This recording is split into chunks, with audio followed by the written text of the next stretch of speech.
नमस्ते दोस्तों, आज मैं आपको एक बहुत ही प्यारी और शिक्षाप्रद कहानी सुनाऊंगी। ये कहानी है दो घड़ों की। पहला घड़ा एकदम सही और सुंदर था, जबकि दूसरा घड़ा थोड़ा टूटा हुआ और पुराना था। दोनों घड़े एक ही किसान के थे और रोजाना पानी लाने के काम आते थे। लेकिन इन दोनों घड़ों की यात्रा में एक बड़ा अंतर था। सही घड़ा हमेशा पूरा पानी लेकर आता था, जबकि टूटा हुआ घड़ा आधा पानी ही ला पाता था। फिर भी किसान दोनों घड़ों का उपयोग करता था। क्या आप जानना चाहेंगे क्यों? चलिए कहानी शुरू करते हैं और जानते हैं कि कैसे एक टूटा हुआ घड़ा भी अपनी उपयोगिता साबित कर सकता है। ये कहानी हमें सिखाती है कि हर किसी में कुछ न कुछ खास होता है, चाहे वह कितना भी टूटा हुआ क्यों ना हो।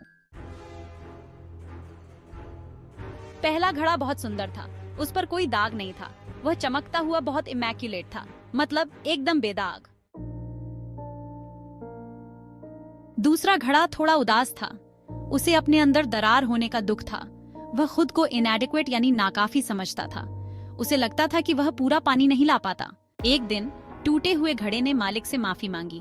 उसने कहा, मुझ में पानी की डेफिशिएंसी यानी कमी रह जाती है। मालिक मुस्कुराई। उन्होंने कहा, तुम ध्यान से देखो। मालिक ने घड़े को रास्ते के किनारे लगे फूलों की ओर इशारा किया। उन्होंने कहा, तुम्हारी दरारों से गिरते पानी ने इन फूलों को सींचा है। घड़ा हैरान रह गया। मालिक ने आगे कहा, तुम्हारी कमी ने इस रास्ते को खूबसूरत बना दिया है।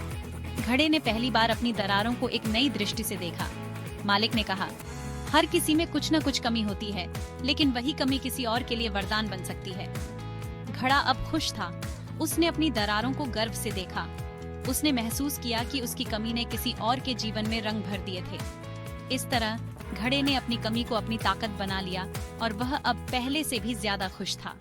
अब मैं 4 कठिन अंग्रेजी शब्द साझा करने जा रही हूँ, जो आप इस कहानी से सीख सकते हैं।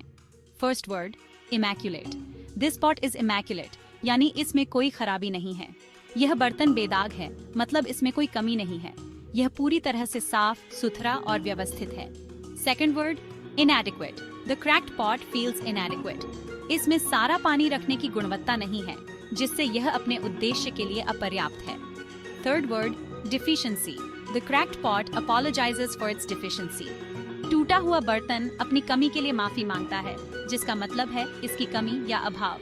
यह अपनी दरार के कारण केवल आधा पानी ही ले जा सकता है। And the fourth word, nurturing. The cracked pot was unknowingly nurturing these flowers. टूटा हुआ बर्तन अनजाने में इन फूलों की देखभाल कर रहा था, जिसका मतलब है कुछ बढ़ते समय उसकी देखभाल और सुरक्षा करना। कहानी अच्छी लगी? सब्सक्राइब करें और दोस्तों को भी बताएं।